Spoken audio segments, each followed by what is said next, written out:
It's just more we give them concepts of what we want to do, pistol, away. But today was actually putting in our offensive set, our 4 or 5. So we had that, and then with the new improved coaching staff of being referees, we get to call fouls on them. So to me, you got to see them. They were going 100 miles an hour yesterday. I thought today they're going 90. So took a little deep breath when it came to that. But it's good for them to, instead of having it always being coached, hey, let it be 10 minutes. Let them get up and down and let's coach while they're making mistakes. And so today I just thought it was good to put some film on there, some video, so we can watch film tomorrow. And this is just a slow process. I mean, it's got to be quick. Right. We only got 2 more, and then one big one with the rookies to try to get them involved. What are some ways that Summer League helps the younger players transition from college to the pros? Well, for one, it's how to be a pro. The schedule, a lot more free time being an NBA player than it is for college.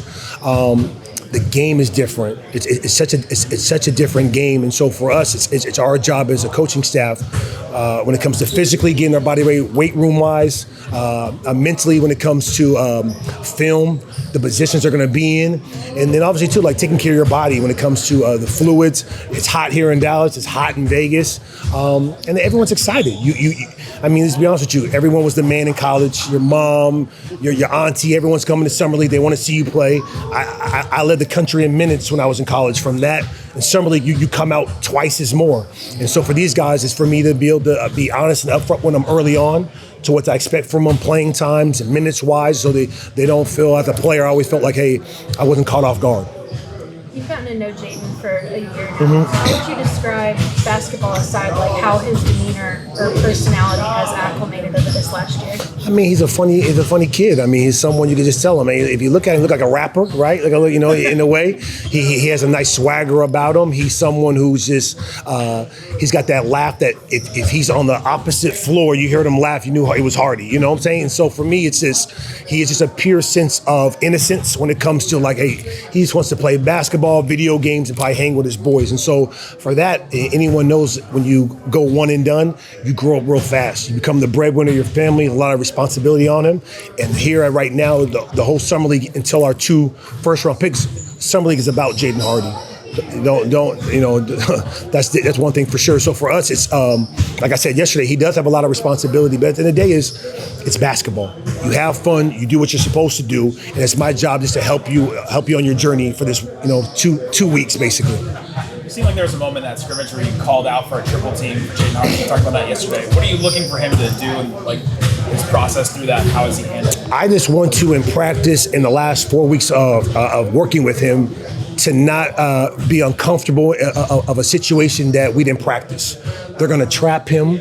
They're going to load up on him. They're going to foul him.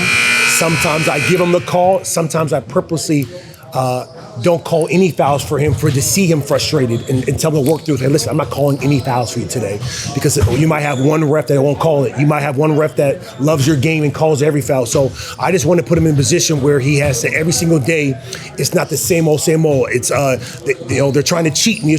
Because in the NBA, not necessarily trying to cheat you, it's not your day. You know, these refs are humans. They might have a bad day at the house, and they come in and not want to call certain calls. You know, this is how life works. We're all humans. So just to prepare him for what you're about to see here. How have you seen his progression through that, or how he's handled those situations? I mean, if you watch the scrimmage, he turned the ball over early, then he got more confident, hit a big shot.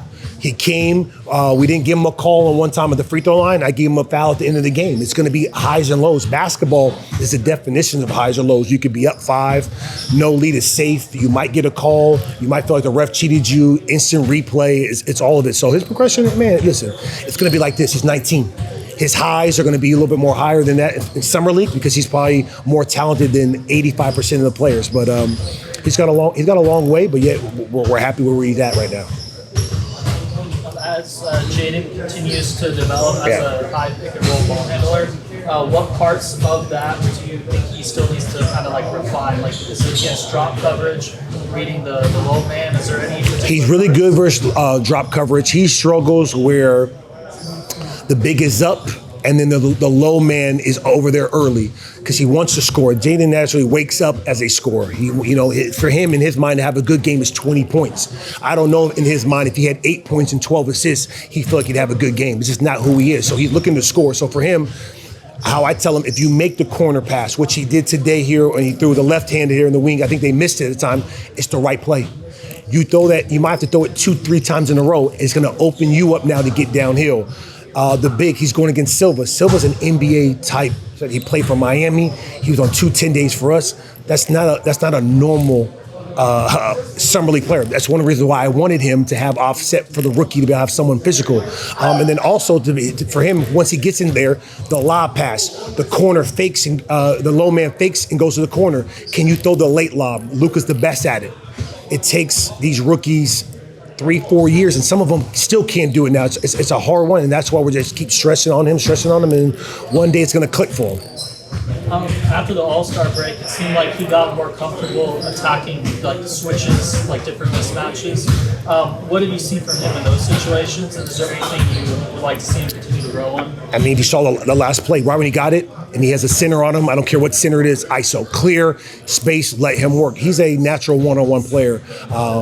That's what he does when it comes to that situation. And for him, he's going to be in these situations a lot. And so, sometimes it's going to be a game winner and you get the praise. Sometimes you're going to miss it.